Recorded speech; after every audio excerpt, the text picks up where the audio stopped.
Dipimpin langsung Ketua DPRD Kota Palembang Zainal Abidin, sidang paripurna istimewa dengan agenda dengarkan pidato kenegaraan Presiden Republik Indonesia dalam rangka memperingati Hari Kemerdekaan Indonesia yang ke-76 digelar di ruang rapat paripurna DPRD Senin pagi. Dengan dihadiri Wali Kota Palembang dan Wakil Wali Kota Palembang serta jajaran Forkompimda Kota Palembang. Dalam momen-nya, Presiden Joko Widodo meminta seluruh masyarakat Indonesia untuk mematuhi kebijakan pemerintah dalam menangani pandemi COVID-19. Salah satu upaya yang dilakukan saat ini, pemerintah memperlakukan pembatasan kegiatan masyarakat di sejumlah wilayah daerah untuk menekan angka penyebaran kasus COVID-19. Diharapkan, ekonomi segera pulih di tengah pandemi. Pengetatan dan pelonggaran mobilitas masyarakat misalnya harus dilakukan paling lama setiap minggu dengan merujuk pada data-data terkini. Mungkin hal ini sering dibaca sebagai kebijakan yang berubah-ubah atau sering dibaca sebagai kebijakan yang tidak konsisten. Justru itulah yang harus kita lakukan untuk menemukan kombinasi terbaik antara kepentingan kesehatan dan kepentingan perekonomian masyarakat. Menanggapi pidato Presiden ini, Ketua DPRD Kota Palembang Zainal Abidin mengungkapkan, DPRD siap mengawal dan bersinergi dalam kebijakan pemerintah, khususnya pemerintah Kota Palembang, seperti PPKM level 4 dalam menangani pandemi COVID-19. Kenegaraan Presiden tadi. Pidato Presiden, Mbak.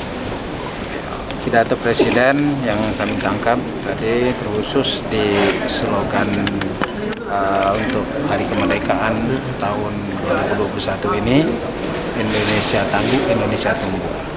Sudah disampaikan tadi, mungkin analisa kami sama bahwa kita harus tangguh dalam menghadapi COVID-19 ini.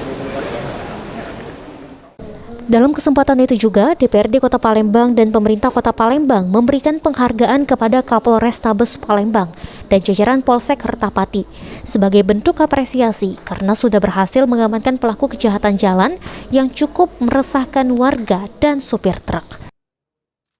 Inisiasi DPRD Kota Palembang memberikan penghargaan kepada Kapolsek Kertapati karena dinilai bahwa selama ini khususnya di Jalan Singadikane banyak sekali gangguan ya, kejahatan konvensional yang disampaikan Pak Kapolrestabes, tetapi alhamdulillah semenjak Kapolsek dipimpin oleh Pak Irwan Siddiq, bukan berarti Kapolsek yang terdahulu tidak bekerja, tetapi Pak Irwan Siddiq ini menuntaskan ya, tugas-tugas terdahulu sehingga begal ini sekarang ini sudah habis finalnya. Nah ini Pak Ketua DPR sudah berkurang ya, karena beliau ini tinggal di Kertapati jadi tahu persis. Nah mudah-mudahan ya penghargaan yang diberikan ini bentuk motivasi ya kepada teman-teman Kapolsek. Mudah-mudahan nanti Kapolsek-Kapolsek yang lain akan berinovasi untuk sesuai dengan karakter wilayahnya masing-masing yang perlu diperbaiki. Kira kami ucapkan terima kasih. Pak, bagaimana? Abidin Triwanto, PAL TV.